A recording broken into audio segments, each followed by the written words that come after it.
right, hello and welcome back to Real Seekers. I'm your host, Dale, the Real Seeker, and today I'm continuing on one of my solo series here, the Jesus Mythicism Refuted series, and this is going to be part 4 in the series. So we're picking up from part 3 where we left off. And just to give you a recap, because I'm doing cumulative case calculations based on all the positive and negative evidences, and so far, we've only covered some of the positive evidences looking at the non-Christian sources.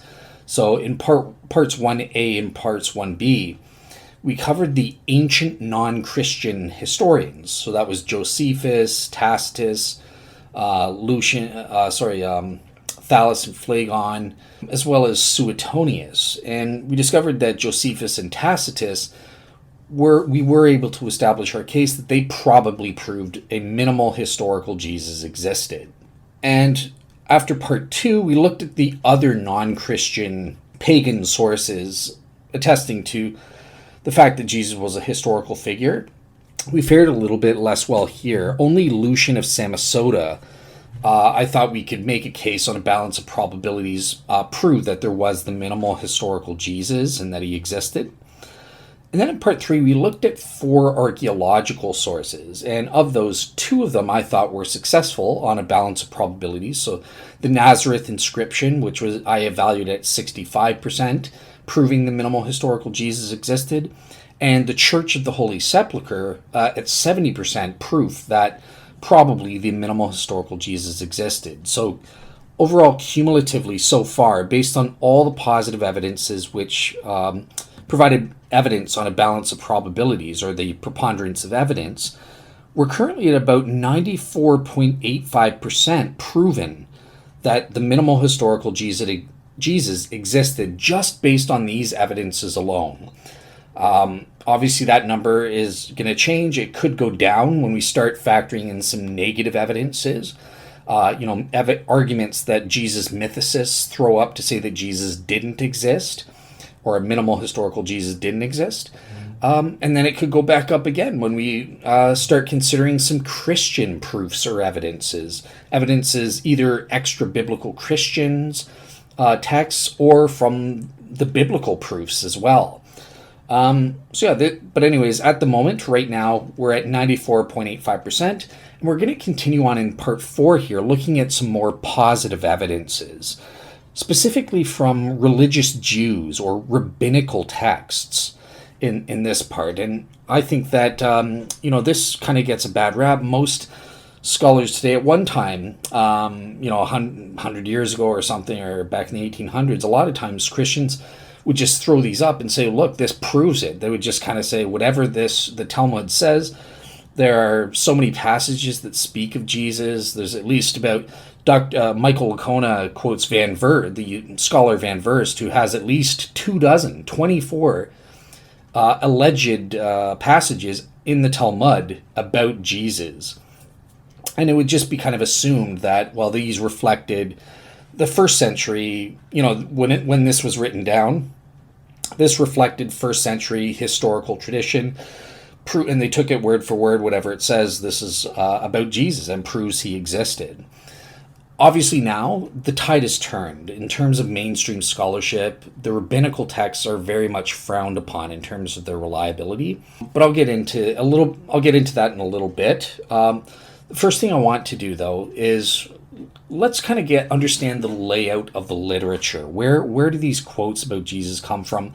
What is the Talmud, or what are these rabbinical texts that we're going to be looking at, and when they were made, because it can get a little convoluted and be a little bit tricky. So let's first of all forget about Jesus quotes. Let's get to know the literature in general. What are we talking about when we're talking about rabbinical texts? Okay, so generally speaking, rabbinics or rabbinical texts are based in the field of rabbinics, and this is the study of commentary made by ancient Jewish rabbis on the Old Testament scriptures. And it also includes within this commentary on the original commentary. And it's an ever-growing expansion of commentary on the scriptures and commentary on the commentary of the scriptures and so on and so forth. So basically, as various rabbis commented on the scriptures or on another rabbi's commentary, they kind of occasionally referred to people and or events that were during their time, going on around their own times. Obviously, one of which we'll be saying is Jesus as well. Jesus is one of these people that's sometimes mentioned or brought up, but it's not the main focus of the text. The main focus of the text isn't historical. They're not trying to give a chronological sequence or that sort of thing. Their interest is more providing commentary on the Old Testament scriptures and providing interpretations of how to read these. And that's the main goal of this.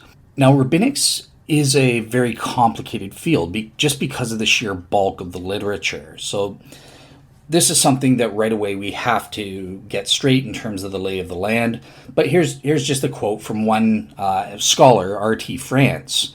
And he kind of warns us as we get into these rabbinical texts. He says, look, quote unquote, to search in rabbinic literature for data on any historical subject is a daunting task.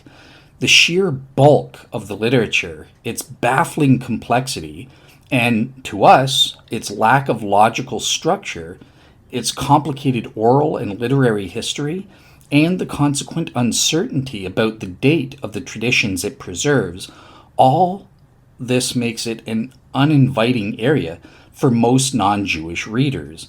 Add to this the fact that history as such is not its concern, so that tidbits of historical information occur only as illustrations of abstruse legal and theological arguments, often without enough detail to make it clear what historical situation is in view. The task seems hopeless.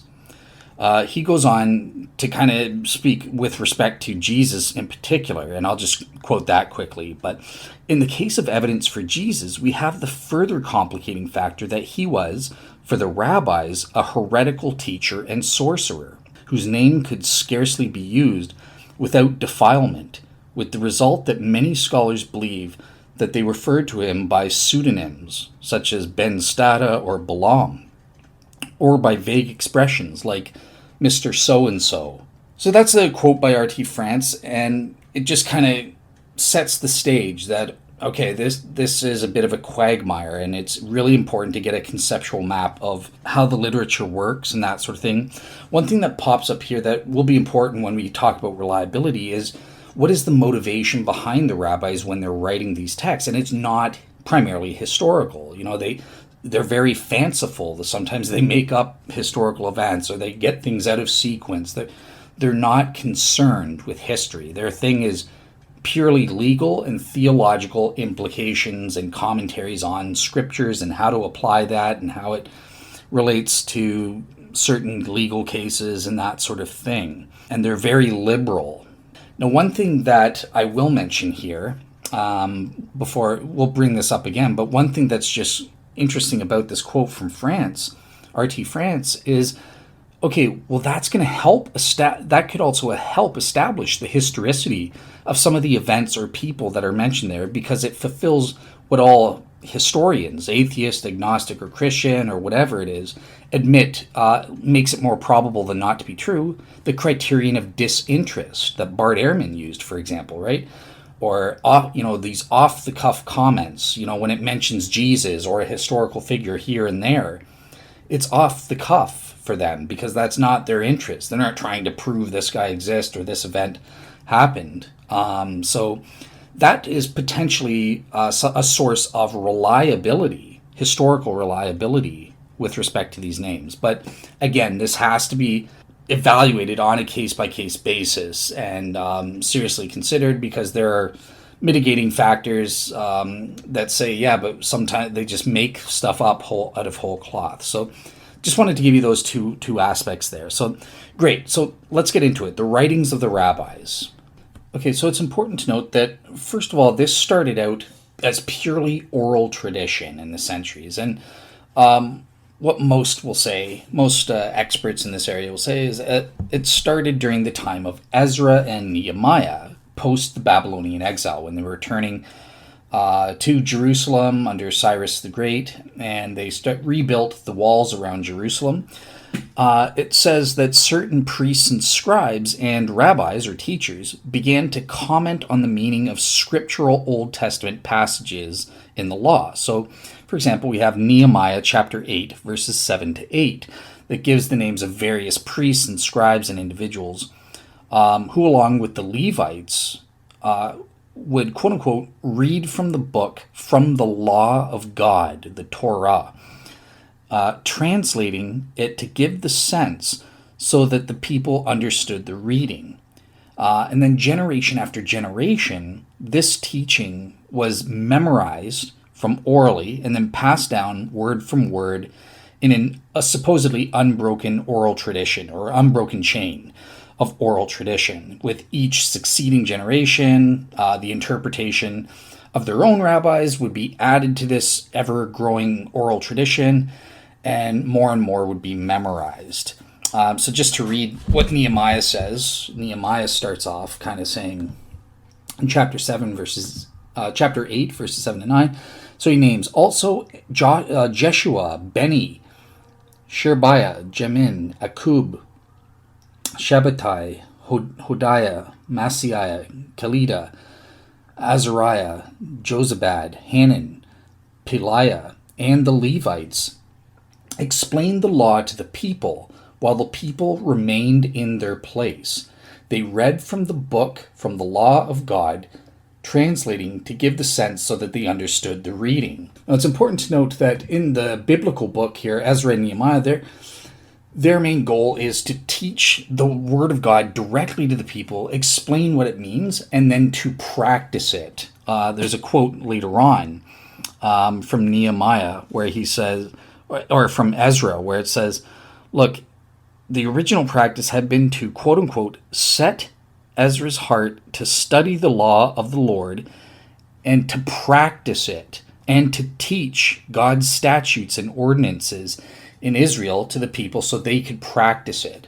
Now, this contrasts very much so with what happened in the time of Jesus, where Jesus starts scolding these Pharisees. This is really the beginning at the time of Ezra. As these traditions build up, we start getting this Pharisees movement where the traditions become more and more unwieldy and twist and contort so that they actually literally contradict what the actual scriptures or commandments mean, through their gross and satanic interpretations, I would say, Satan-inspired interpretations that actually contradict the scriptures that they're quoting or commenting on. But yeah, we get this in the New Testament all the time with Jesus, where he's kind of saying, like, look, it was, quote unquote, the tradition of the elders, and the interpretations of the law were considered just as authoritative as the written law in the Torah itself. And this prompted Jesus to say, quote unquote, you nicely set aside the commandment of God in order to keep your traditions. So just think about this is all orally. Nothing's written down even at this point, for supposedly, according to the rabbis, for centuries. And this is all being memorized orally. And it's an ever-growing body. And it becomes, they speak again in the New Testament of how burdensome it is. Jesus challenged the scribes, saying, quote unquote, you weigh men and students down with burdens hard to bear, while you yourselves as teachers will not even touch the burdens with even one of your fingers. So it just shows the hypocrisy of these Pharisaic and rabbis as they equated their own oral man-made traditions that really started around the post-Babylonian era. And then they forced people to memorize these traditions, so much so that they couldn't practice the law in any way. And the traditions they were learning would contradict what the Old Testament commandments and the law actually said. So you can see how corrupted it became over time as it snowballed. But it's interesting because rabbis today, Jews today, will say that, well, look, we contradict. These traditions didn't just start in the post-Babylonian era. It wasn't Ezra and Nehemiah who kind of started explaining the law to the people and started this tradition of having commentaries where people build off of it, and then eventually it became corrupted to the status of the law and started contradicting people by the time we got to Jesus' day. They say, no, these oral traditions go all the way back to Moses. Incredible. So on Mount Sinai, God didn't just give Moses the 10 Commandments and the written law that we have in Exodus and stuff. He also got the oral law, the oral Torah at that same time.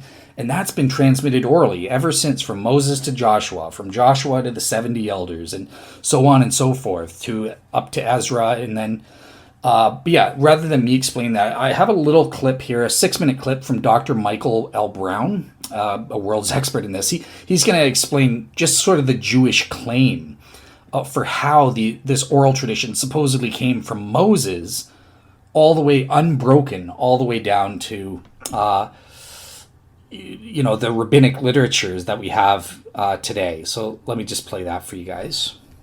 We're not talking about the written word. We're talking about an oral tradition. So in Judaism, you have what's called Torah shebichtav, the written Torah, and then Torah sheba'al peh, the oral Torah, literally the Torah that is on the mouth, Torah shebichtav and Torah sheba'al peh. Now, traditional Judaism believes that at Mount Sinai, God gave Moses the written law, but that the written law in and of itself is incomprehensible. Don't do work on the Sabbath. Whoever works is put to death, but it doesn't tell us exactly what work is. Or, for example, it tells you about building a sukkah for tabernacles, building a booth, but it doesn't give you exact specifications. It doesn't mean everyone would build however they wanted to build. Or even when it says don't steal, what exactly is stealing? And does it involve kidnapping? And there's various things like that. So Jewish tradition teaches us this, that when Moses was on Mount Sinai for 40 days and 40 nights, that God explained to him the details of the law, just like he gave him a tavnit, a pattern for the building of the tabernacle, so Moses could say, yeah, just build it like this according to the pattern that I saw. And the same way God explained to Moses, this is what Sabbath observance is, this is how you do this is how you do this, and then gave Moses principles of interpreting the text that could then be transmitted to each generation, and then they could develop what the text said and understand it based on that, as well as the traditions. And then each new generation, as the laws were being applied, might have to make new decisions. And this is how we deal with this, just like we have ethical decisions about life support to deal with now that 100 years ago they didn't have to deal with. Various questions about when death is that people didn't have to deal with hundreds of years ago. Well, the same way Judaism will have different issues about Sabbath observance and dietary laws based on this discovery or this issue or this question that comes up. So every new generation may develop new traditions, but they build on the previous ones. And then this is what traditional Judaism believes, that Moses received the oral law, the oral Torah from God on Sinai, and transmitted it to Joshua. Now, not only Joshua, but Joshua is the main transmitter now. Joshua then transmits it to the 70 elders. The 70 elders then transmit it to the prophets. The prophets then transmit it to the men of the great assembly, Anshe Knesset HaGdolah. The men of the great assembly, Anshe Knesset HaGdolah. And this is in the days of Ezra and Nehemiah. They then transmit this, so this is all orally, okay? And I'm not putting in every single link in the chain, but the major players here. They're now passing this on orally to what's called the Zugot.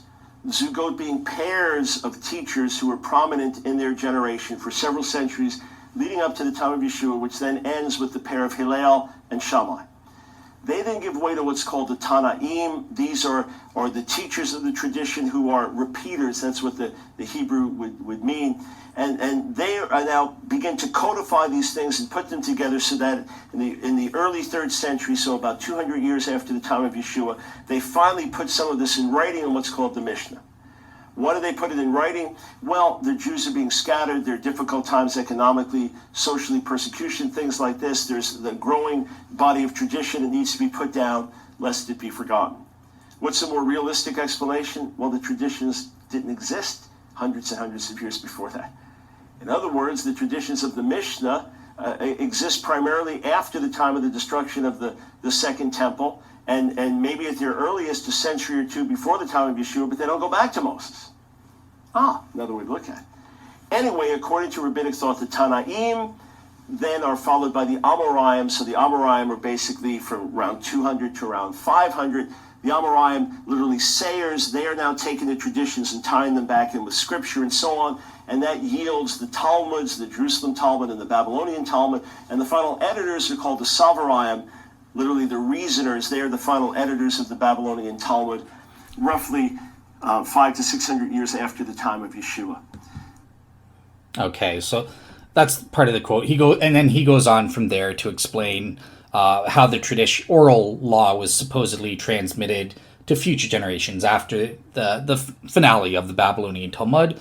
We don't need to care about the rest of that stuff, but Michael Brown, I've included in my blog his website as answering Jewish objections to Jesus, and the link to this YouTube video that I was playing here. I encourage you. It's a 30-minute video. Watch that in all, because he goes into great detail. He's one of the best scholars we've got on our side. Thank God he's a Christian for us, and he gives a total of 6 arguments. Goes ahead and gives 6 arguments disproving and falsifying this Jewish notion that there is this oral law that's been transmitted from the time of Moses perfectly and 100% perfectly memorized and transmitted all the way down from Moses until today. That's pure historical horse trash, and he destroys it with 6 arguments. But I won't give that in this show. This is a show about Jesus mythicism, and I just wanted his little part kind of explaining how the Jews see their oral tradition being transmitted up until the time it starts getting written down and becomes the rabbinic literature, culminating with the Babylonian Talmud, which is going to have the passages we're looking at relevant to the existence of Jesus. I'll end that. You can take a look at my blog for the link to the YouTube if you want to see the rest of that video. But what's interesting here is, so essentially Michael Brown mentions what's called the Tinnaik Period. So this was the period from 70 AD, you see on your YouTube screens, I've got the periods there. From 70 AD, the destruction of Jerusalem, until about 200 AD. So around 200 AD, this is when the Mishnah was finally completed, writing down of this oral tradition and commentary and stuff like that.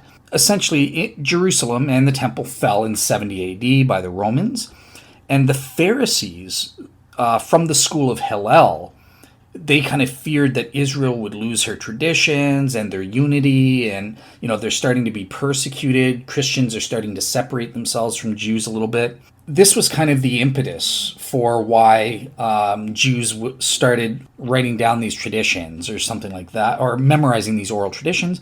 Now we need to write it down because things have changed. We're scattered, we're in the diaspora, we're being persecuted, and all of this. So this is, with Roman permission, the Jews basically established their headquarters at a place called Jamnia in the Holy Land. So that's almost directly west of Jerusalem. And it's really close to the Mediterranean coast there. But, it was Jamnia. They reformed their Sanhedrin, and Yohanan ben Zakkai, he became the new president of the Sanhedrin.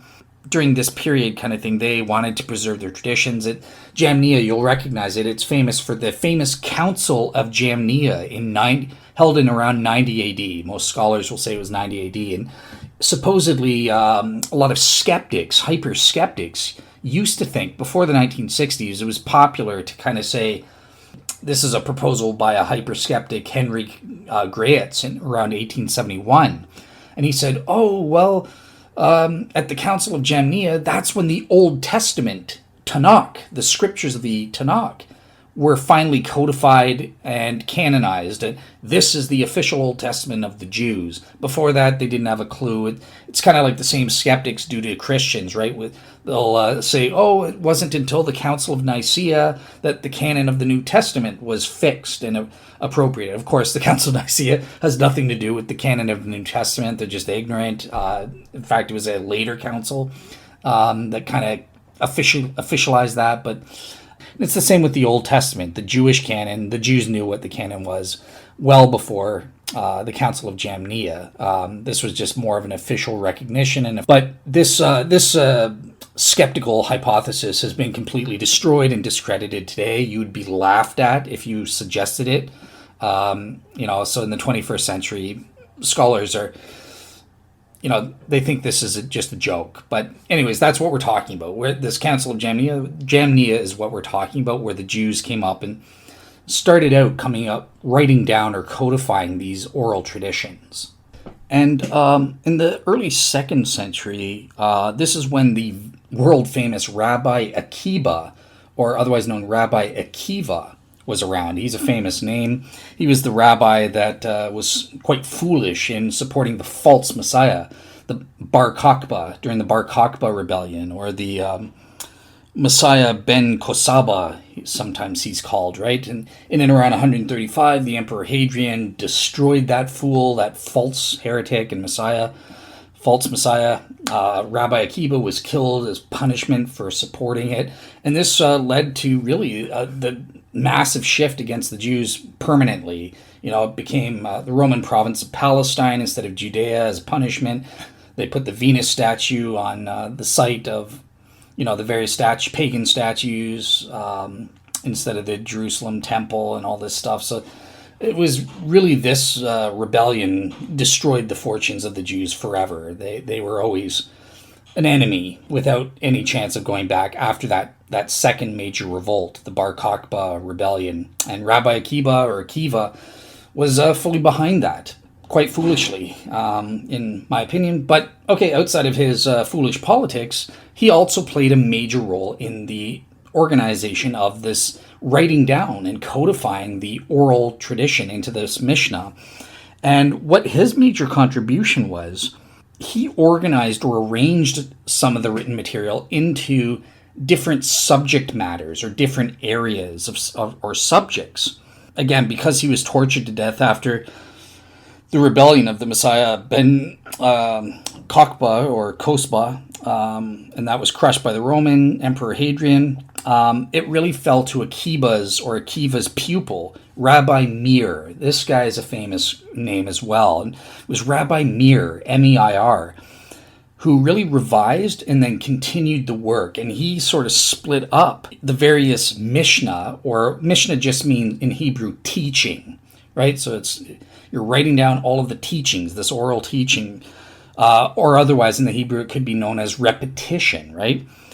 And the material was divided into 6 sederim, or with each seder, or subject or topic, covering all of the teaching on a particular subject matter. So what were these 6 main subjects? Well, number 1 was agriculture. 2nd was feasts. 3rd was women. 4th was damages. 5th was hallowed things. And then finally 6 was cleanness or cleanliness. So these were the 6 subjects that they started in and around the mid-2nd century, formalizing the material of the Mishnah around these 6 subjects, or sedars, or sederim in the plural. And then finally in 200 AD, Rabbi Judah, the patriarch, finished the compilation of all these writings, and he gave us what we now know today as the Mishnah. And this ended the period, the Tinnaik Period, or the period of the repetition. Yeah, so in terms of the Mishnah, let's get into that. So the Mishnah has those sederim, and each sederim, of the 6 sederim, are divided into smaller sections called tractates. Each tractate is then divided into chapters, and those chapters are divided containing sections. And just to give you an idea, so a section is maybe it's like something that's somewhat longer than a Bible verse. So that's the literature that we got out of this period. And one important kind of distinction within the Mishnah here is there's a parallel thing called Midrash that you need to know about that's part of the Mishnah. So the name comes from the verb darash, meaning to seek, to explore, or to interpret. So really the Midrash is more of a running commentary on Scripture, whereas Mishnah proper may teach certain interpretations completely independently of their scriptural basis. So on that front, there are two kinds of Midrash, right? So one is called Halakha, which is more legislative in nature, and then there's Haggadah, which is more inspirational in its approach. So yeah, these terms are kind of used often to describe the kind of material in the Mishnah as a whole. And when you're referring to the Mishnah as a whole, most of the time it's halakhic or legalistic in nature. But yeah, just kind of understand that there is this further distinctions of how they organize it. Additionally, they produced another document totally separate from the Mishnah. So this included materials of commentary from the Tinnaik period, 7200 AD, that was not selected for the Mishnah, and that's called the Tosefta. And that Tosefta in Hebrew just means addition or supplement. So yeah, these teachings really kind of expanded or give parallel versions of sayings that were presented in the Mishnah proper. So it's sort of a secondary book there. But yeah, that's it. So that's the period from 70 to 200 AD that culminated in the Tosefta and the Mishnah, as well as the Midrash within the Mishnah. And that was called the repeaters, or the Tinnaik period, for that material that was codified or written down during that time. Now it's important, obviously during this time, the rabbis aren't just copying down old traditions. They're also coming up with their own oral traditions from between 70 to 200 AD as well, right? These are outside of or external to the Mishnah altogether. And these traditions were known as Berithoth, kind of a weird word, or in the singular, Beritha. And these were preserved in what is termed the Gemara. So the Gemara is just the commentary on the Mishnah of the Amoraic period. So the Amoraic period is the next period that follows the Tinnaik period. So this is between 200 to 500 AD when we're getting our Talmuds. So during this Amoraic period from 200 to 500 AD, or from the 3rd to the 6th centuries AD, really the teachers of this period were called Amoraim. And they produced the commentary on the Mishnah, known as the Gemara, and Gemara coming from the root word Gemara, meaning to finish. And there were two schools of thought, two types of schools, or two dominant traditions leading up to the Talmud. So by Talmud, this just literally means learning in Hebrew. And basically, so what it is, it's the Mishnah plus the Gemara. That is what the Talmuds are. And there was two schools here. So there was the Palestinian or Jerusalem Talmud. So this basically included the Mishnah from 200 AD that was completed, being written in 200 AD, and included and contained traditions dating back all the way to 70 AD and or possibly up to 200 years before Jesus was born. That's where most scholars are. At best, there are traditions preserved in it from 1 to 2 centuries before Jesus, at best. Only Jewish people would say, no, it goes back to Ezra, or even worse, it goes back all the way to Moses and stuff like that. Nobody really believes that unless you've got religious bias as a proponent of Judaism to think that. But the point is here, yeah, so the Jerusalem Talmud includes the Gemara up to about 350 to 425 AD. Then they stopped. And so that's a shorter Talmud. It's a shorter book. The other center of traditions here were or commentaries on the Mishnah were in Babylonia. And this is why we get the Babylonian Talmud. And these guys kept going up until 500 AD, recording down traditions and Gemara and that sort of thing, commenting on the Mishnah up until 500 AD. And this gives us the largest book. It's called the Babylonian Talmud. And this is where a lot of our passages come from that speak of Jesus, is in the Babylonian Talmud.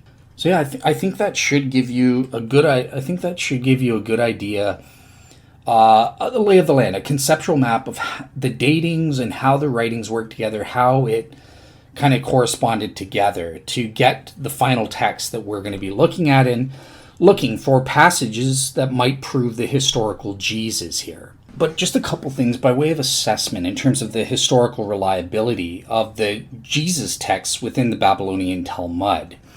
500 AD is quite late. Even 350 to 425 for the Palestinian Talmud, that's too late to be. And most, even Christians like Josh McDowell or Mike Licona and Gary Habermas all say, look, the lateness of some of these passages about Jesus really rule them out. So here's a couple quotes from some scholars here. So famous agnostic biblical scholar Dr. Bart D. Ehrman, he says this, quote unquote, in view of the dates of these writings and the compilations of establishing the origins of their traditions, scholars by and large realize that they can no longer, as they once did, simply quote a passage from the Talmud and assume that it reflects conditions in the first century of the Common Era, any more than one can quote a modern newspaper editorial and assume that it reflects conditions of colonial America. Yeah, so that's Bart Ehrman, but he's an agnostic, right?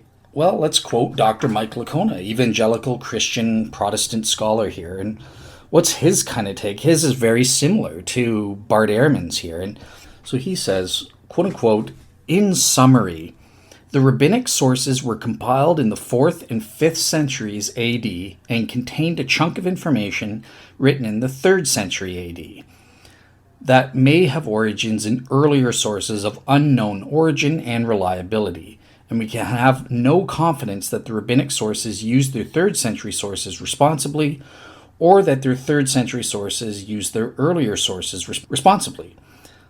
Thus, the rabbinic sources probably tell us what educated Jews of the 3rd century, and perhaps a little earlier, knew or believed about Jesus, nothing more, nothing less. Finishing off, he says, I, Dr. Mike Licona, assigned the rabbinic sources in terms of proving the historical Jesus a rating of unlikely. In other words, Mike Licona thinks it's improbable that any of these rabbinical texts can prove that Jesus existed or was a real person or crucified or anything like that. So, that's kind of problematic. And this reflects mainstream scholarship. This is kind of the majority opinion. But that said, I honestly believe, and I'll hope to make the case, that I think that the mainstream scholarship are kind of overreacting. Even Mike Licona, I think he's wrong a bit here. I think he's being a bit too hasty. And, he kind of doesn't want to get involved in necessary debates here because ultimately this is in his book on the resurrection of Jesus, and he knows he's got better evidence. So why fight this? I think he's kind of giving it to the skeptics. But we're not doing that. I want to dive into this because I think that there are at least some passages, at least one or more passages that we can say are reliably dated to the 1st century and possibly reflect tradition about Jesus and maybe his trial or something like that. So yeah, we're going to probe, despite these quotes representing mainstream scholarship, admittedly, we're going to probe on a little bit deeper than just these quotes here. But the case in point is made. Look, these writings, in terms of when they were finished being written, is late. 500 AD for the Babylonian Talmud, 350 to 425 AD for the Palestinian Talmud.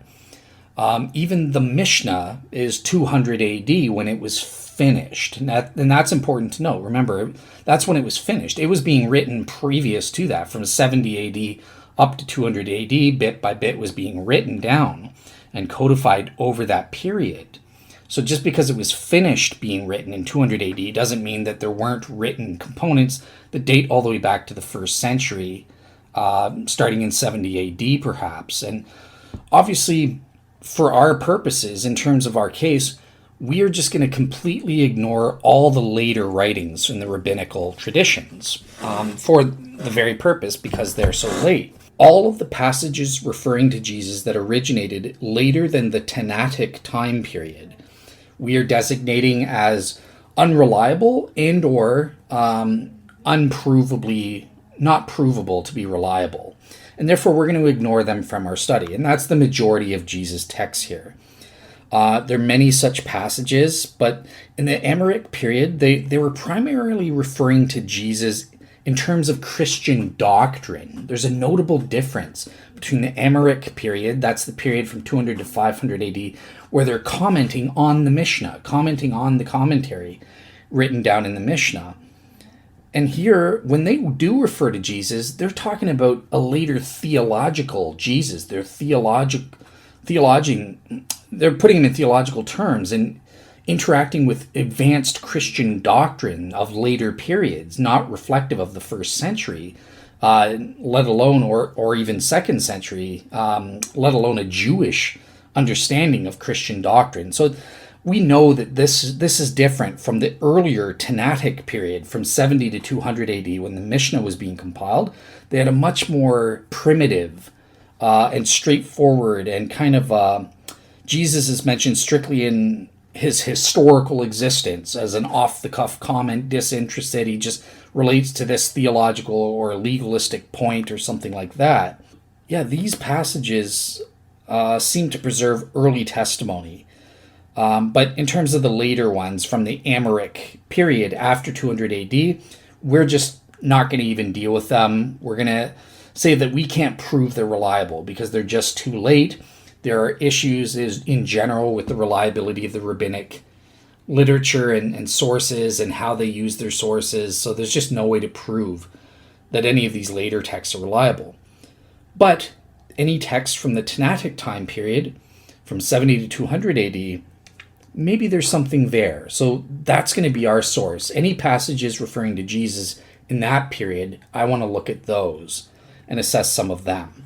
Now, this leads to another major significant complication, or at least a couple complications, regarding the text of itself. So we looked at the text proper, how it was formed, or claimed to have been formed, and when most scholars think that they originated and or were completed or finished.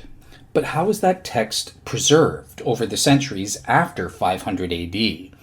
And this is where we kind of have to admit, in the first place, we only really have a small number of handwritten manuscript copies of the ancient Talmud that are extant today. And this is kind of the fault of Christians, fake Christians that were in control and persecuting innocent Jews and telling them to burn their manuscripts, saying they can't make their manuscripts and we would destroy a lot of their Talmuds by fire and that sort of thing. And in light of these persecutions, there's a second complication with the Talmud and Jewish rabbinical writings of this period. And that's because, the Jewish communities engaged in censorship on themselves, self-censorship, in order to remove references to Jesus or hide it, putting pseudonyms. Sometimes it's not like it says, I'm talking about Jesus of Nazareth that the Christians believe in. It'll go by a pseudonym, and we have to figure out, is this Jesus or not? It's an added layer of complication because Christians were persecuting Jews in the Renaissance period and beyond and that sort of thing. And in order to prevent themselves from being under attack by Christians, Jews would just, this passage is talking about Jesus, let's just remove it. In the words of Dr. Morris Goldstein, he was a professor of Old and New Testament literature at the Pacific School of Religion. And he says this regarding these censorship issues and persecution, quote unquote, thus in 1631, the Jewish Assembly of Elders in Poland declared, quote unquote, we enjoin you under the threat of the great ban to publish in no new edition of the Mishnah or the Gemara anything that refers to Jesus of Nazareth. If you will not diligently heed this letter, but run counter thereto, and continue to publish our books in the same manner as heretofore, you might bring over us and yourselves still greater sufferings than in previous times. It's important. At first, when the Jews deleted the portions of the words that were printed in the Talmuds referring to Jesus and stuff, these deletions were indicated by small circles or blank spaces. So at least you knew, hey, we were supposed to talk about Jesus here, but now we deleted it so that we don't get persecuted, to save our own rumps, basically.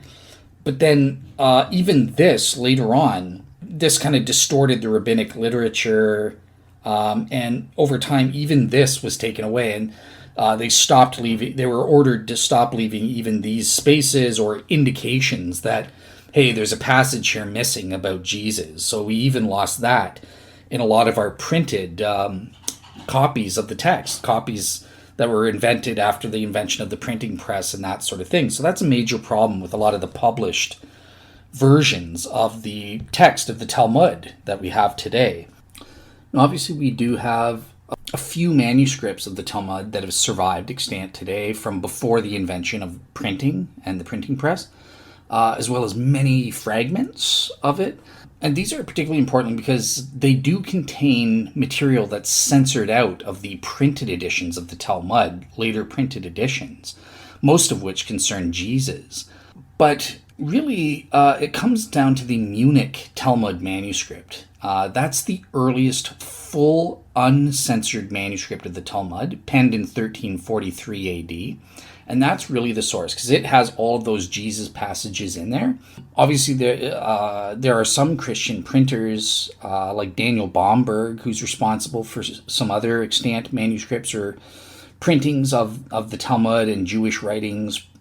Particularly, he was in Venice in the early 1500s, and he kind of spent most of his professional life and his family fortune creating 230 major Jewish works and printing those, including the Jerusalem Talmud and massive editions of the Babylonian Talmud and the Mikrot Gedolot, which is the Rabbinic Bible, with their surrounding commentaries and stuff like that.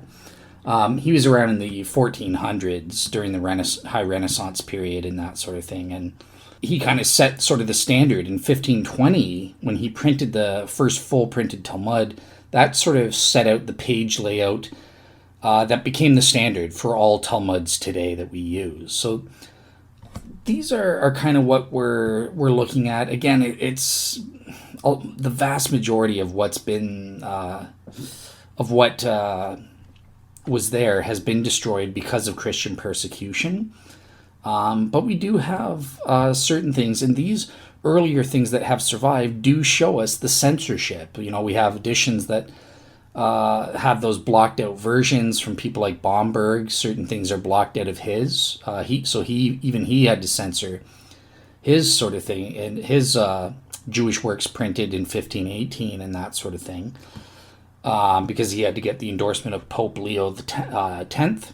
But we also have some of which this Munich manuscript is the most important, because that is the full Babylonian Talmud in all of its glory, with all of the censored passages in there before the persecution forced them to start censoring what they had. And this is where a lot of us go to kind of find out, what does the Talmud say about Jesus, these very early medieval manuscripts before the censorship in the 15th century in Spain and that sort of thing, before the Jewish councils ratified the decision and told their people to stop doing that. So yeah, the Munich Talmud is really the only uncensored copy of the whole entire Talmud. And even this does have some censorship in it in some respects as well. But yeah, the name of Jesus and other words are frequently very faint. So in the Munich manuscript, you can see that they tried to erase Jesus' name as Yeshu ha-Natsri, which is Jesus of Nazareth in the Hebrew. They've been partially erased, but thanks to scientific technology, we're able to fully restore and reconstruct all of these lost or partially erased words just by examination of the manuscript. So we've been able to reconstruct the entire thing here. And it's important to note that all of the censored passages are almost all late anti-Christian polemics. That's what was censored out of these manuscripts, from what we can tell in these earlier drafts or earliest extant manuscripts that we have. The name of Jesus does not always occur in the censored passages, though. So some refer to Ben Stada or Ben Pendira. But there is good evidence that these are pseudonyms for Jesus. So that's not in doubt, really, with these passages. So in the Babylonian Talmud, Sanhedrin 67a, for example, both of these names are used for the same person, who then is described as the hung on the eve Passover text, which uses the same phrase, Yeshu ha-Natsri. And then also in the Tosefta, Tosefta. So that's, remember, the additional books from the period in the Tinnaik period, 70 to 200 AD. That refers to Yeshu ben Pandira. And that's a story about a follower, we'll find out in a little bit more, a follower named Jacob of Jesus, supposedly, that one of these Jewish rabbis met and spoke with, talking about Jesus and Christians and how they were heretics and stuff like that. But yeah, in terms of the question about reliability of the preservation of the text, there's no doubt. All scholars agree that this text has been faithfully preserved. So we are looking at the Talmud, with these manuscripts in 1343 and that sort of thing. We're seeing the Talmud as it was printed and completed in the year 500 AD, or the Mishnah in 200 AD, and the Jerusalem Talmud as of 425 or 350 AD, and that sort of thing. Nobody doubts that there's been serious corruption, and this is because we know that the Jews were faithful in terms of preserving the Talmud and their rabbinic literature. In terms of how they edited the literature, the common pattern of editing in rabbinic traditions is just to expand the text. You never take away stuff. They always leave the original words unaltered. And even when we have later in the Gemara, the commentary on the Mishnah or commentary on the commentaries in later periods, they always quote word for word the passage from the Mishnah, even when it's not relevant to the point that they want to make. They just want to quote one sentence or one important little bit, but then they always quote it in full, and then they have to comment on it, on even the irrelevant stuff and that sort of thing. So it's always expansive, always more is better. They don't like taking away unless they're forced to by persecution, as we saw with the Jesus passages. But yeah, in terms of what they do naturally, it's always no. More is better. We will add words or something if there's an issue here. We'll expand the text and always leave the original words as we have them, as we find them, basically. So yeah, the rabbinic editors were generally proven to be conservative with traditions from the past. They rarely changed wording, even when they did not understand the vocabulary. They tended to add words to the end of an inherited tradition rather than take away words that they didn't understand or that sort of thing. Sometimes they did interrupted a tradition by inserting explanatory phrases, again, adding words to it. So they kind of interrupted the original quote and said, oh, and by the way, I think this means this, and then went back to quoting, but never did they take away words. So yeah, basically all scholars agree today, rabbinical scholars and atheist, skeptic, Christian, Jewish, whatever you are, we all agree the text has been preserved properly as it was originally written. So it basically comes down to, okay, great, in terms of assessing the reliability, we've got these written sources. We're focusing specifically on the written sources from the Tinnaik period, from 70 AD to 200 AD when they were written. So let's get into kind of evaluating what do these texts that refer to Jesus say from this period, and are they reliable? Do they preserve reliable oral tradition or tradition from the first century that could prove a minimal historical Jesus existed? Let's get into that next. Okay, so the first thing to mention here is with respect to the fact that most scholars think that the rabbis were unreliable at times, and this is provably so sometimes, in terms of evaluating their sources and what they incorporated into. On the other hand, we saw that they were deeply conservative in terms of wanting to preserve accurately the words, all of the words of the rabbis once it was done. So ultimately, it rests on, okay, well, how reliable were they during the Tinnaik period? And as well, what about in terms of the oral tradition? How faithful were they? And again, these were the Pharisaic tradition. They were very zealous, as Paul tells us, for the traditions of their ancestors. So there is this juxtaposition. I don't think we can just, assume that they were just willy-nilly with their tradition. But at the same time, there is the argument of the scholars showing that, yeah, they get details massively wrong about Jesus, as we'll see in a second. And bear in mind, at the time, back in Jesus' day, the rabbis during the Second Temple period were not really prone to mentioning events and people of this period unless they were highly relevant to a scripture or a commentary being expounded. So their interest wasn't historical accuracy. This wasn't the focus of what the rabbis were talking about up until including the Tinnaik period. Just to quote here, the noted Jewish scholar Joseph Klausner, who's not a Christian, and he's primarily writing to Jewish people here, he says, look, quote unquote, the Talmud authorities on the whole rarely refer to the events of the period of the Second Temple, and do so only when the events are relevant to some halakhic discussion, a legalistic discussion, or else they mention them quite casually, so that's a criterion of disinterest perhaps, off the cuff, in the course of some Haggadah.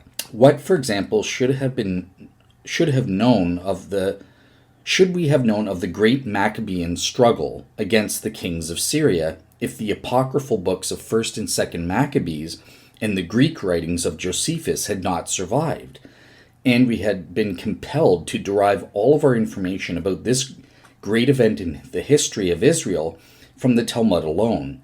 Well, Klausner says, quote unquote, we should not have known even the very name of Judas Maccabeus. So yeah, it's very noteworthy here that Jesus is mentioned so many times in the first place, because they don't even mention Judas Maccabeus, one of the founders of the Maccabean revolt in the Hasmonean dynasty, that was pivotal. I mean, Hanukkah was invented at that time. Yet the rabbis don't even mention his name, for example. So it shows you, look again, historical interest isn't what their main aim is in these texts, it's not the interests of the rabbis during the period of the oral history being formed. That's not what they're about. Secondly, in terms of Jesus in particular, he, at the time in the Tinnaik period, as well from the oral period during Jesus from 30 to 70 AD, and in the period from when it was being written down in the Tinnaik period from 70 to 200 AD, Jesus, due to Roman oppression over the Jewish nation, Jesus was relatively unimportant as a historical figure to the rabbis during this time.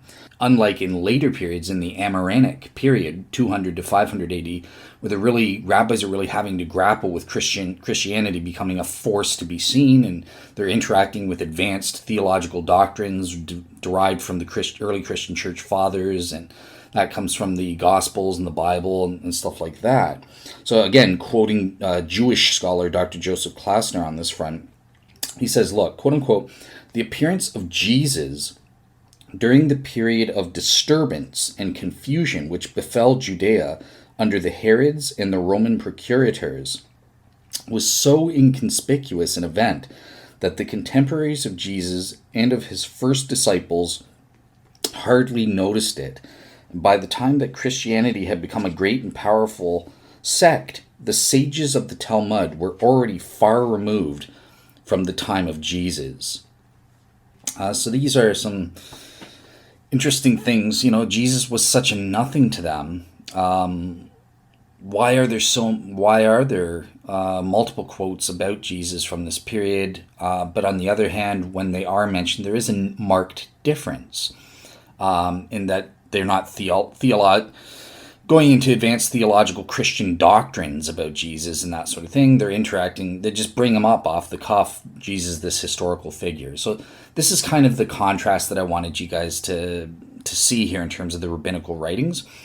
But just to kind of lay this out more clearly, it might help to actually get into some specific examples. And on the first front, I want to provide a few examples, the passages talking about Jesus from these early texts that everyone admits, whether you're Christian, atheist, agnostic, everyone pretty much admits these are known to be unreliable traditions or passages about Jesus. They do not prove a minimal historical Jesus. And this will be helpful for compare and contrast purposes, perhaps. So let me get into a few passages that are known to be unreliable, and that's uncontroversial. Everyone admits that they're not historically accurate. Our first unreliable text is known as a Ben Stada reference text. So Ben Stada is allegedly one of the pseudonyms, names for Jesus that the rabbis gave to him. And our text here comes from the Babylonian Talmud, Shabbath 104b. And here's what that text says. Let me just read it word for word. He who cuts upon his flesh, it is a Beretha tradition. Remember Beretha tradition. Beretha was during the Tinnaik period when they were writing down the Mishnah. Rabbis were also coming up with their external traditions during that time from 70 to 200 AD. And then that later became incorporated into during the Amarnarek period, 200 to 500 AD. That was incorporated into the Gemara for the Talmud. So this is late. This is unreliable. It's during the unreliable period, the Amoraic period. But anyways, so this Beretha tradition says, Rabbi Eliezer said to the sages, did not Ben Stada bring sorcery from Egypt in a cut upon his flesh? They answered him, he was a madman, and we do not adduce proof from mad persons. Ben Stada? He was Ben Pandera. Variant spellings of his name include Pantera, Panthera, Pantiri, and Pantarturi. Rabbi Hista said, the husband was Stada, the lover Pandera. Was not the husband Paphos ben Yehuda, his mother Stada? His mother was Miriam, a woman's hairdresser, as they say in Pabaditha, Stath da, this one strayed from her husband. So that's the quote that we're looking at here. Supposedly Jesus is Ben Stada, sorry. And it talks about his mom, Miriam. So Jesus is Ben Stada, son of the woman Miriam, who strayed from her husband and was either cheating in adultery or was raped by a Roman soldier named Pantera or something. That's kind of the normal story that I hear in pop culture a lot. So this is directly tackling the virgin birth and refuting that, trying to come up with a naturalistic, skeptical interpretation of that event there, right? Okay, so what do we make of this by way of assessment then? So in the first place, in terms of dating, obviously it was only written down, it was a Beretha, so that means it was written down in the Amoraic period, after 200, sometime between 200 and 500 AD, very late, very unreliable, we just automatically dismiss them. However, remember, it's a Beretha. That means that the tradition itself, orally, was created between 70 and 200 AD. So it could be relatively early in terms of what the Gemara is handing down here. The oral tradition itself dates to the Tinnaik period.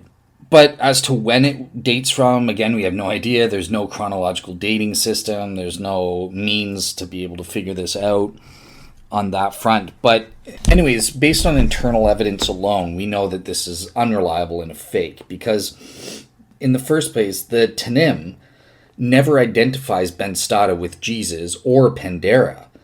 And scholars have concluded that Hista and other Amorim confused the Egyptian, or Ben Stada, from Acts of the Apostles chapter 21, verse 38, with Jesus. So they conflated these two and got them mixed up. In fact, even Rabbeinu Tam in the Babylonian Talmud Shabbath 104b in the same book, he declared specifically that this Ben Stada was not Jesus of Nazareth. So this is referring to the event in Acts 21:38, where the Roman commander says to the Apostle Paul, "So then you are not the Egyptian who some time ago stirred up a revolt and led the 4,000 men of the assassins out into the wilderness." And Josephus dates this, says that this Egyptian arose just after the governor Felix was made procurator in Judea in 52 AD. So this is what Josephus says. "Moreover, there came out of Egypt about this time to Jerusalem one that said he was a prophet, and advised the multitude of the common people to go along with him to the Mount of Olives, as it was called, which lay over against the city. And at the distance of 5 furlongs he said further that he would show them from hence how, at his command, the walls of Jerusalem would fall down. And he promised them that he would procure them an entrance into the city through those walls when they were fallen down. Now when Felix was informed of these things, he ordered his soldiers to take their weapons, and came against them with a great number of horsemen and footmen from Jerusalem, and attacked the Egyptian and the people that were with him. He also slew 400 of them, and took 200 alive. But the Egyptian himself escaped out of the fight, but he did not appear any more. So this is quite clearly about the Egyptian that they're talking about here. It's not about Jesus. Even rabbis in earlier passages themselves admitted this is not about Jesus. So this later rabbi in the Amoraic period, he screwed up. He conflated the Egyptian and Jesus by mistake. Even Joseph Klausner, again, shows that the unreliable nature of the Amorim may be seen in the above text, in that, 1, they confuse Pappus ben Yehuda, who was a contemporary of Rabbi Akiba, or Rabbi Akiva in 135 AD, just before he was killed, the mother of Jesus, by calling Jesus' mother a woman's hairdresser, in Hebrew, Magdala Nasha. So they confuse Mary Magdalene with Mary, Jesus' mother. And 3, they equate stada with stathda, which means gone astray. So they get the word wrong there. And they apply the name to Mary, the mother of Jesus. So since none of the Tinnaik passage is proper, all of the passages written down between 70 and 200 AD, none of them equate Ben Stada with Jesus, nor with the name Ben Pandera or Pentera. So that's the reason why most scholars say that this Amorite passage is just totally unreliable. And none of the Ben Stada passages can be said to be reliable historically in terms of establishing a minimal historical Jesus. So on that front, we totally dismiss these Ben Stada passages that are allegedly linked to Jesus. They're all fake, they're all wrong, and they're late traditions that have no bearing on earlier passages. Even the Talmud itself in other prior passages says, this is not Jesus. This is about the Egyptian in Acts 21, or that Josephus refers to. So just a couple quick points to mention. So in terms of dating, there is some internal evidence here, actually, in terms of the dating. So in the first place, the Mishnah, right? It's written down 70 to 200 AD, but it's recording traditions from earlier. It was 1 to 2 centuries before Jesus, up until the 70 AD. Then they start writing down these traditions, and during 70 to 200 AD, they're coming up with Beretha, new oral traditions. So minimally, it has to date to 70 AD or later. So already could be close if it's in the 1st century. But we also know it dates itself because it speaks of a contemporary of Rabbi Akiba. So it's got a date to 135 AD or later. It's sometime in the mid to late 2nd century, probably, when this Beretha was created by this rabbi. So that's very late, and because we know he's unreliable, mixing up details and that sort of thing, and confusing the Egyptian, it shows that he didn't treat his sources properly, his oral sources properly. However, on the positive side, it does get some details right. It is referring to a mid-1st century event that happened in this Beretha, right? In 52 AD, the Egyptian did revolt and that sort of thing, and it's recorded in Josephus, it's recorded in the New Testament, so we know that this event happened historically, and it is referencing a historical event. Sure, he gets it mixed up and screws up various details and throws in Jesus to throw Jesus under the bus and his mom and call her one who strayed from her husband. Shame on that ancient rabbi. He should be ashamed of himself and that for saying such a slander against her like that. But nonetheless, there is evidence of historical kernels from the 1st century being preserved in these testimonies, even by later rabbis. So that's something that might help us in our assessment when we look at some of the reliable things. There are kernels or historical kernels or cores that perhaps are getting preserved even though they were written down in a later period, oral tradition has preserved at least some material from the first century. So that's a positive note that we get from this unreliable passage here. Are there historical cores in other Jesus passages related to Jesus specifically rather than the Egyptian or something like that? We'll have to wait and see, but at least it's plausible that it could be now, based on we've seen the tradition about the Egyptians being preserved from the mid-1st century AD into the later period. Another major source here is called the Toledoth Yeshu. That was mentioned in my show with Dr. David Instone Brewer, for example. Now, Toledoth Yeshu means life of Jesus. This is essentially a booklet which pretends to narrate the entire story of Jesus. And most scholars say it was put together as early as the 5th century AD, sometime in the 400s AD. It was definitely after the Roman Empire had converted to Christianity and that sort of thing. It's just totally unreliable. There's no authentic tradition dating back to the Tinnaik period at all in this. And for the most part, it's just interacting with the gospel stories and perverting them in a satanic way to cut up Jesus. But so here are some details. So the story speaks of Jesus, an illegitimate and impudent child, learning, quote-unquote, the ineffable name of God in the temple. He wrote that ineffable name on a slip of paper, which he then sews into the flesh of his thighs. And through doing this, he's able to perform many miracles. He attracts a following. And the sages of Israel, in response to Jesus gathering this following through miracles by cheating, by taking God's ineffable name and sewing it into his thigh, literally, they got a guy named Yehuda Israel Kirioto. Butchered that name, but there it is. They got this guy. He was one of their own, to learn the ineffable name, which he does, just like Jesus did. And then he comes directly against Jesus with signs and wonders. And this includes a battle in the sky where they float up into the sky. And Yehuda flies higher than Jesus. He's better than Jesus. So therefore he defiles Jesus. And that causes Jesus to fall to the earth. You know, there's just so many wild legends and adventures in this thing. Completely ridiculous. You're an absolute fool if you believe there's any truth or historical accuracy to this. It's just a hit piece on Jesus by these Jews, these rabbis. But suffice it to say, eventually Jesus gets arrested. He's hanged on the tree on the eve of Passover, as other passages we're going to find talk about Jesus. But this time, he's not crucified on a crucifix. He's crucified on a cabbage stem. Right, rabbis, right. But, and then it goes into the empty story. After his body's buried, a gardener removes Jesus' body. He throws it into a water channel. The disciples, they come and see that Jesus' body is missing, and they begin to proclaim the resurrection.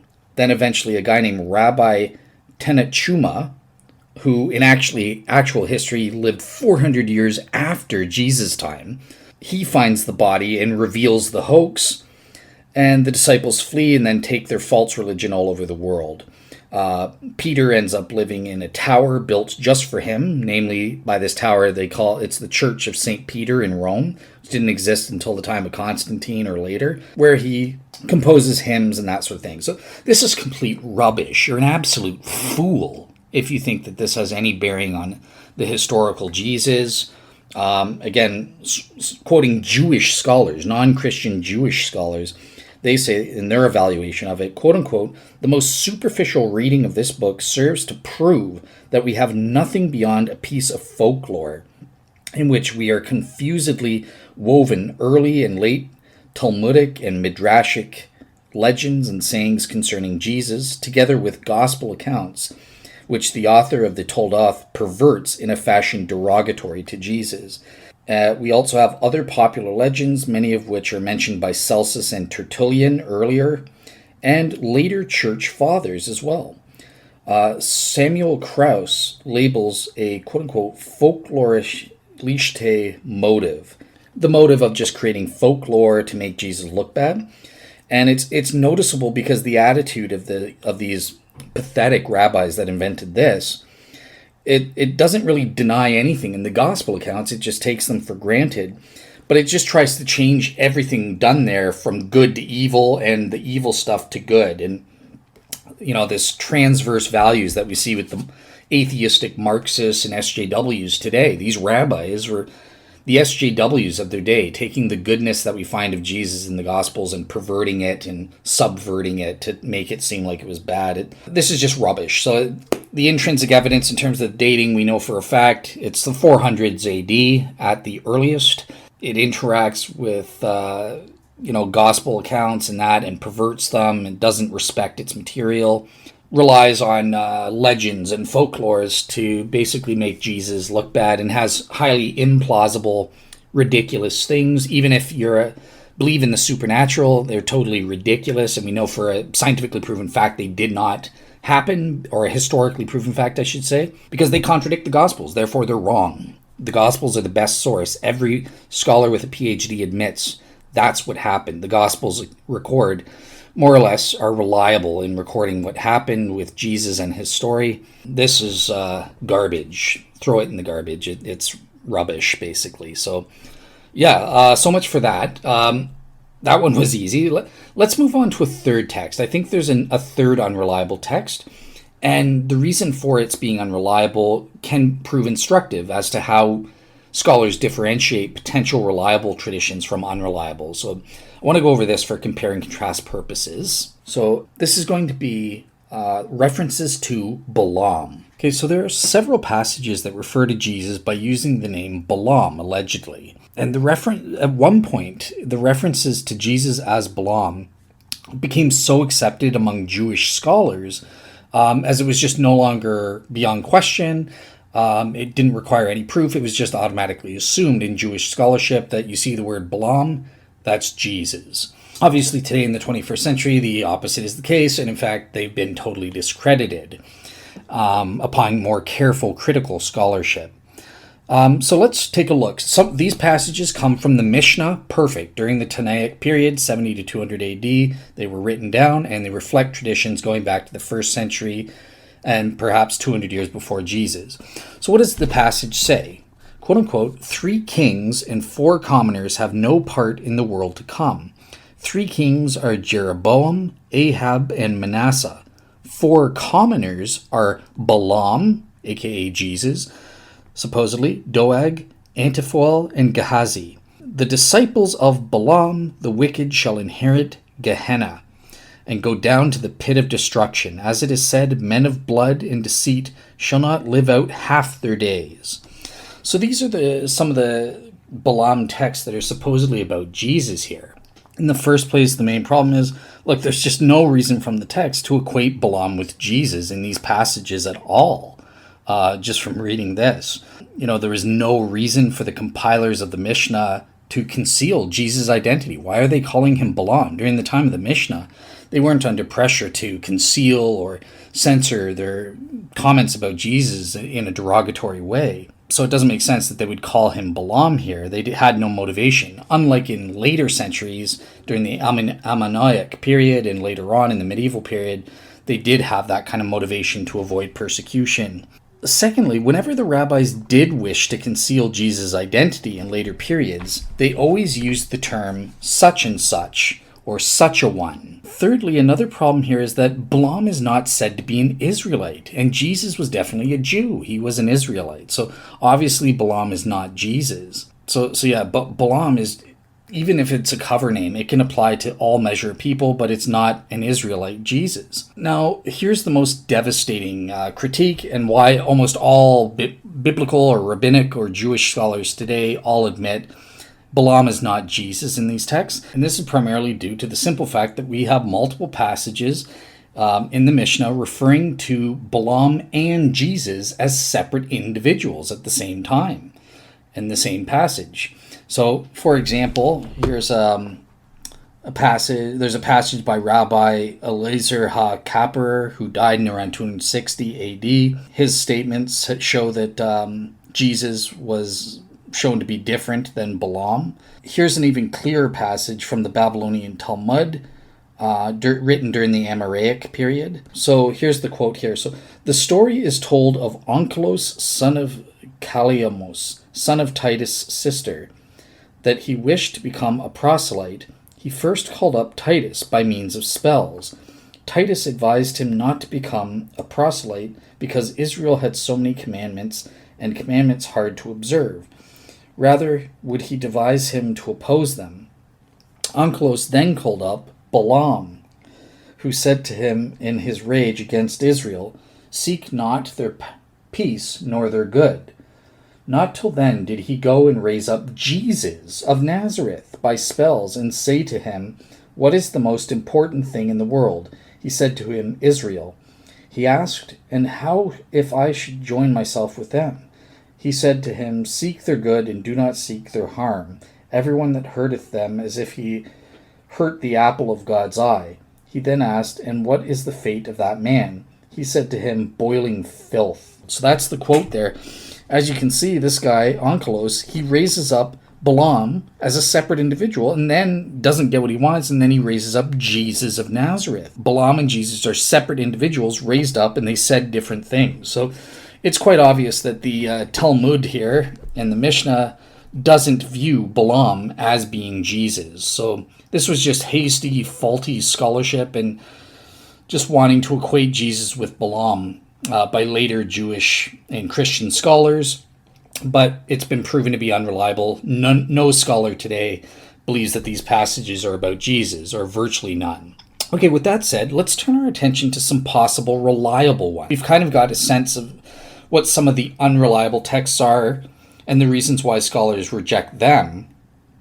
What about on the other side now? Let's look at some of the texts that are possibly reliable. Take a look and see what they might say about Jesus and give them an assessment in terms of their value with respect to proving that there was in fact a minimal historical Jesus. Okay, so one such text is known as the healing in the name of Yeshua ben Pentera. So there's that Pentera name again in another passage.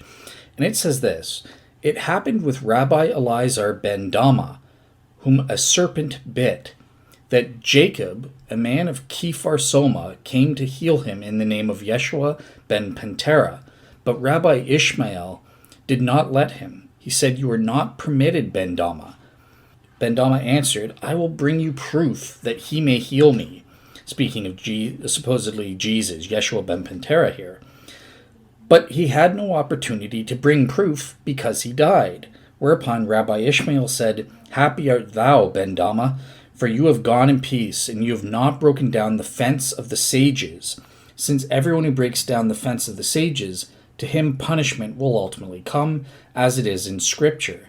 Whoso breaketh through a fence, a serpent shall bite him.'" And other similar passages supposedly refer to Jesus as Ben Pentera, as we kind of mentioned in the provable unreliable one. So this one is potentially reliable. And scholars have kind of debated at length how Jesus came to have this name attached to his. Strauss, for example, thought it was from the Greek word pitheros, meaning son-in-law.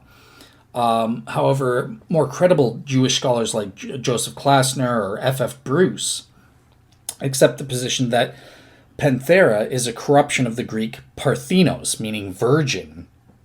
As Klausner says, again, non-Christian scholar Klausner, quote unquote, "The Jews constantly heard that the Christians, the majority of whom spoke Greek from the earliest times, called Jesus by the name Son of the Virgin. And so in mockery, they called him Ben Ha-Pentera, or Son of the Leopard." So this is one of the mainstream interpretations that you hear a lot of Christian apologists giving.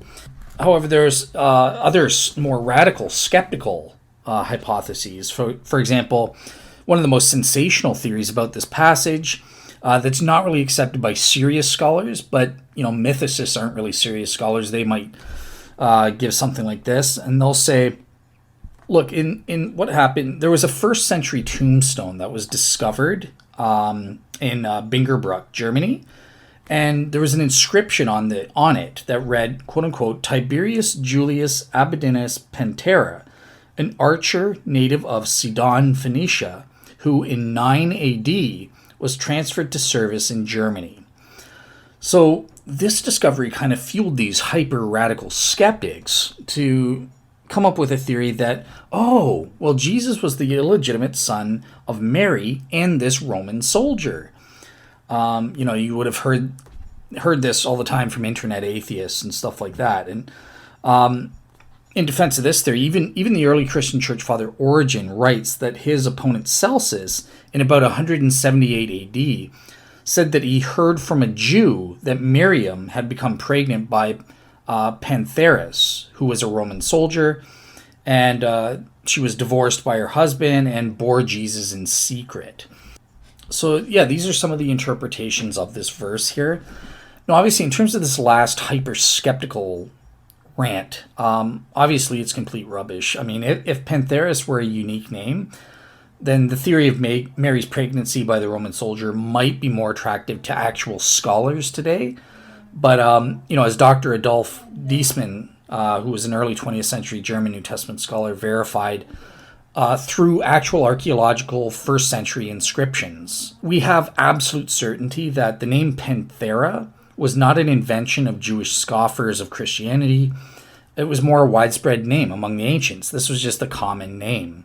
So based on this, Rabbi and Professor Morris Goldstein comments that it was as common as names like wolf or fox are today.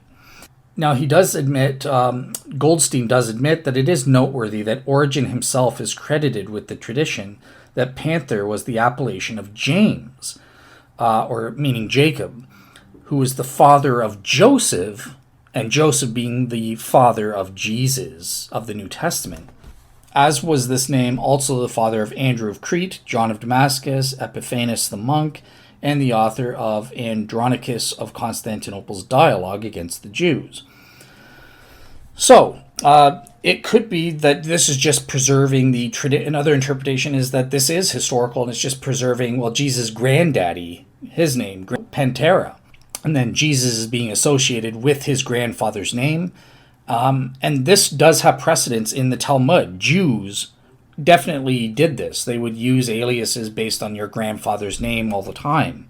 If this interpretation is correct, then this would be supported as being possibly preserving reliable historical practice, because in the first place, Christian tradition is really to identify Jesus of Nazareth. It's to his hometown. Whereas Jewish tradition more puts greater concern and stress on genealogical identification. So this perhaps suggests that there's independent tradition here, multiple independent tradition that's going on. He's not deriving this from Christian hearsay or from the Gospels or anything like that.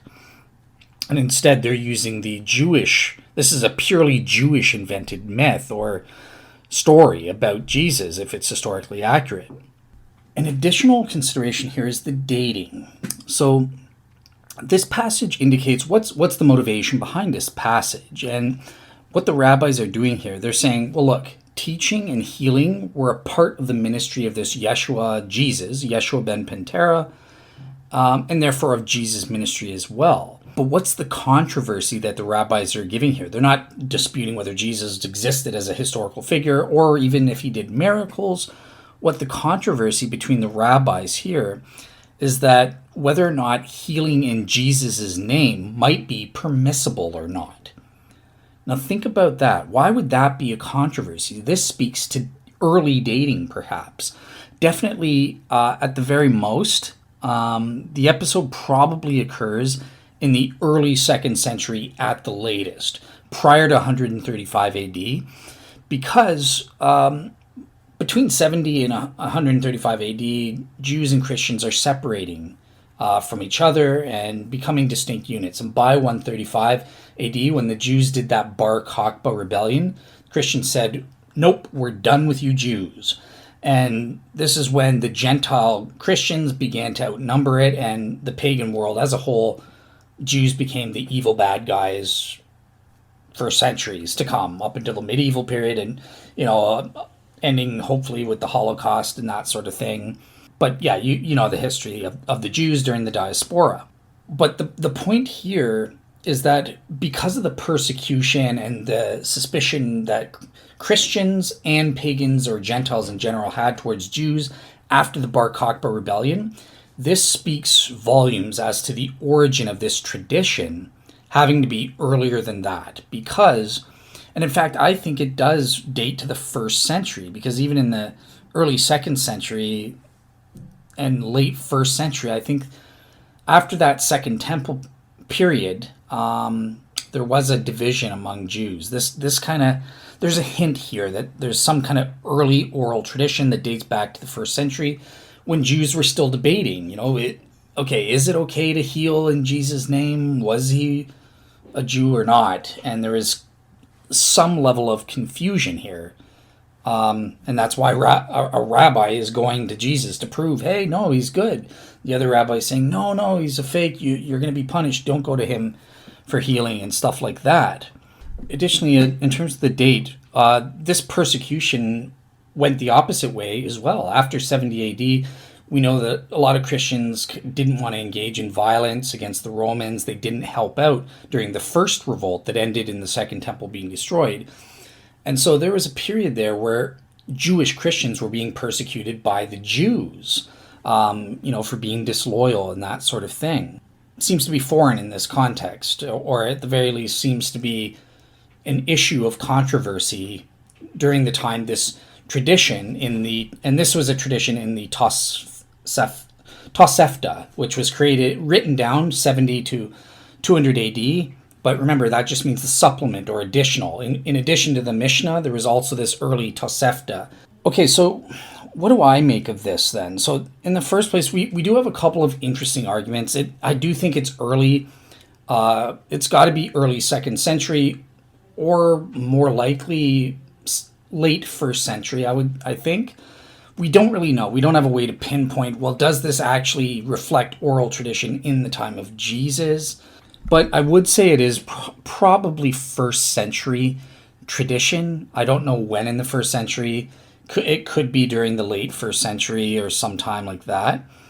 But we just have no way of proving, let alone proving that there were reliable oral sources, that this was tradition fitting Jesus. It is plausible in that it's independent Jewish tradition, as represented by the fact that they don't call him Jesus of Nazareth by the place, but they're giving the genealogical thing. If it's associated with Jesus, if Panthera was Jesus' grandpa's name, and they're preserving this reflects Jewish practice and that sort of thing.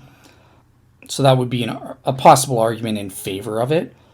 But yeah, I'm going to claim, and finally there's plausibility as well to this, because it does admit, look, Jesus practiced sorcery. This agrees with other Beretha from the Mishnah and stuff like that.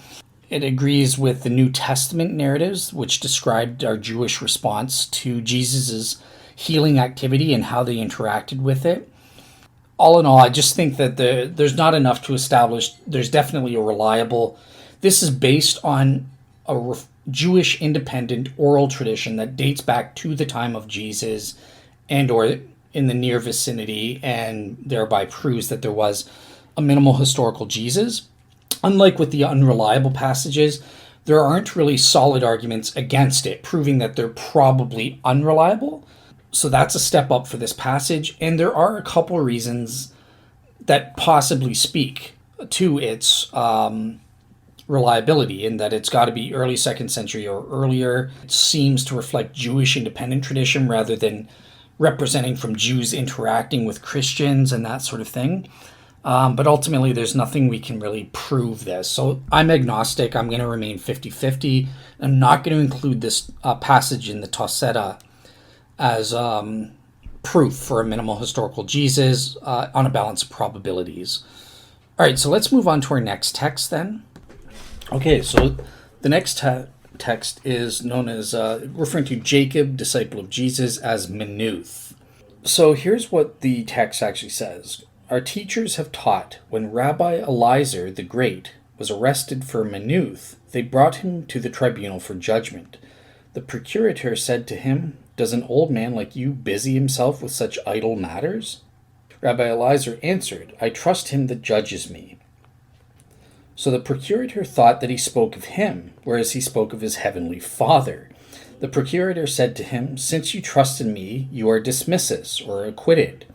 When he returned home, his disciples came in to console him, but he would not accept their consolations. Rabbi Akiba said to him, "Suffer me to tell you one thing of what you taught me." Rabbi Eliezer answered, "Say on." And he said, "Perhaps a word of Minuth came upon you and pleased you, and therefore you were arrested."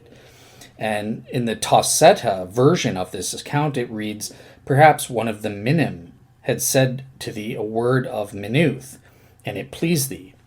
So he answered, "Akiba, you have reminded me. Once I was walking along the upper market." In the Tosefta, it reads street. So we have multiple versions here in the Mishnah and in also the Tosefta here. "Once I was walking in this upper market of Sepphoris and found one of the disciples of Jesus of Nazareth, and Jacob of Kafar Sekania was his name. He said to me, 'It is written in your law, thou shalt not bring the hire of a harlot,' etc. What was to be done with it? A latrine for the high priest?" But I answered nothing. He said to me, "So, Jesus of Nazareth taught me." Or in the Tosefta, it uses the name Yeshu ben Pentari again. "For of the hire of a harlot hath she gathered them, and unto the hire of a harlot shall they return. From the place of filth they come, and unto the place of filth they shall go. And the saying pleased me, and because of this I was arrested for Minuth. And I transgressed against what is written in the law, keep thy way far from her, that is Minuth, and come not nigh the door of her house, that is the evil civil government." So that's what the text says. It speaks directly of Rabbi Eliezer, and he's talking to Rabbi Akiba. He was arrested. So most historians say that Rabbi Eliezer was arrested in about 95 AD, in the late 1st century. And he's recounting, after he was released, he's recounting a time when he was an eyewitness and spoke to Jesus of Nazareth himself. And Jesus taught him. And at the time, it pleased him, reflecting this early tradition when Jews and Christians got along. I mean, remember, Josephus is kind of positive about James, the brother of Jesus, and they respect him up until they kill him in the 60s AD. But again, it's reflecting this early period when the Jews and Christians didn't have this cemented or entrenched hatred and animosity toward each other that came in later periods. So this is definitely a 1st century tradition, I'm pretty sure. So this really provides absolute proof. We have an eyewitness testimony saying, Jesus, historical peep, you must be a fool if you deny it. A lot of biblical scholars, like Jewish scholar Joseph Klausner, again, he's one of our main sources here, but he fully accepts the historical objectivity of this verse, and he thinks it provides proof of Jesus. So he says, quote unquote, "In spite of M.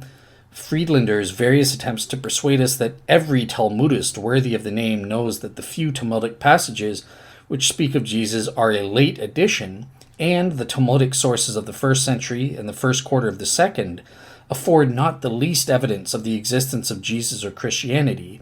In spite of this, there can be no doubt that the words, one of the disciples of Jesus of Nazareth, and thus Jesus of Nazareth taught me, Rabbi Eliezer, are in the present passage, both early in date and fundamental in their bearing on the story, and their primitive character cannot be disputed on the grounds of the slight variations in the parallel passages."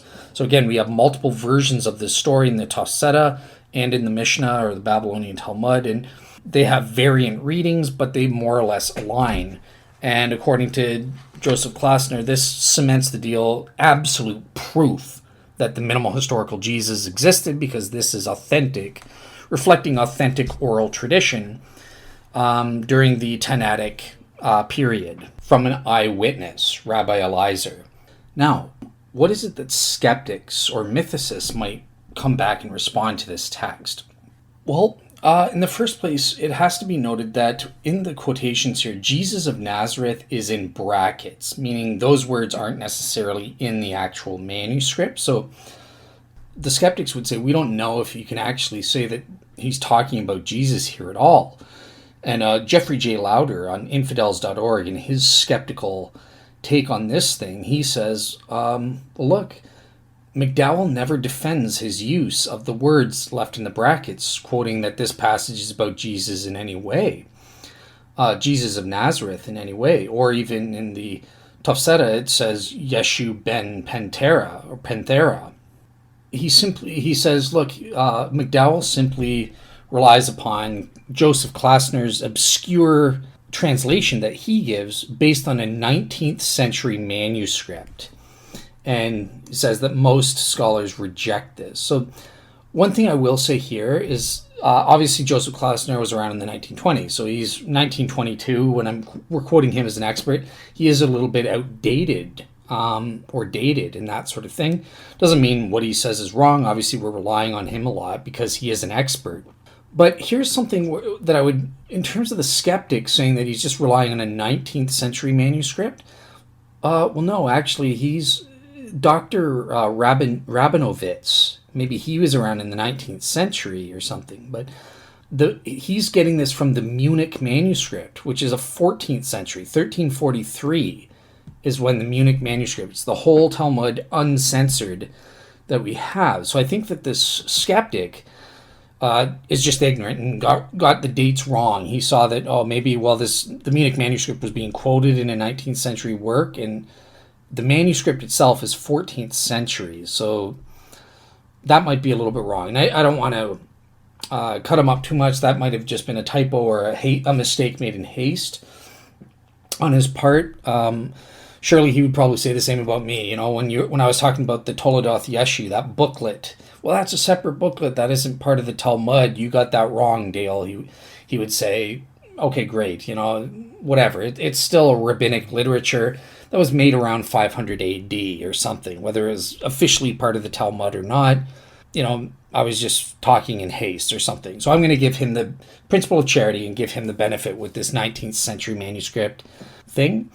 But nonetheless, the point here, the main point of controversy here is that he's saying Jesus of Nazareth isn't mentioned in the manuscript itself. And he quotes scholars like John Mayer in his book, The Marginal Jew. A Marginal Jew, Rethinking the Historical Jesus, which is a great book. I've taken it out from the library several times. I wasn't able to take it out this time to consult specifically on these rabbinic sources, unfortunately. But here's a quote that he gives in this respect. Quote unquote, John Mayer says, to establish the reliability of this passage, Klassner must engage in a contorted argument that includes an appeal to Hegesippus's account of the martyrdom of James, something that would not inspire confidence in many scholars today. Joachim Jeremias weighs the pros and cons of the argument about authenticity and decides in the negative, rightly in my view. The saying is a polemical invention meant to make Jesus look ridiculous. Yeah, John Mayer, he's a great Christian scholar and that sort of thing, and I've used him to refute the mythicists in other shows. So yeah, John Mayer is arguing here that the Talmud contains, quote-unquote, no clear or probable reference to Jesus. Even Dr. Graham Twelftree states that the Talmud is, quote-unquote, of almost no value to the historian in his search for the historical Jesus. That's more of a general quote. So look, I was a real seeker here. The only sources I was able to find on this were one by a Christian apologist, Josh McDowell, who's quoting Joseph Klassner, and then on the other side, the skeptic internetinfidels.org by Jeffrey J. Lauder, saying that, look, so I've been notified that there's a controversy here as to whether this passage speaks of Jesus or not. It's based on a contorted argument, according to John Mayer, who's quoted by Jeffrey J. Lauder as saying that it's not clear whether this passage has the words Jesus of Nazareth in it or not. And therefore, we can't use this to prove that there's a minimal historical Jesus, given those resources alone. I would need to delve into more of the scholarship and have access to more of the resources. Right now, I just don't have the time, money, or convenience to do that. And I've done the best I can with the sources I have, but just looking at these two sources, I find that it's insufficient for me to have a warranted conclusion one way or the other as to what's going on. Is this passage indeed probably speaking about Jesus of Nazareth? Or are the skeptics correct in saying, well, no, this is Klossner's argument, which Josh McDowell is relying upon, isn't it's a contorted argument. It's not something that should be relied upon. I don't have the means to adjudicate on that personally. And so here's a great example of where I'm not going to make a judgment or of warrant either way. So I remain agnostic on this passage. I don't know what the truth is, pending further investigation when I have time to take out some of the books or scholars that are consulted by both sides and read the primary literature for myself. So yeah, that's it for that passage.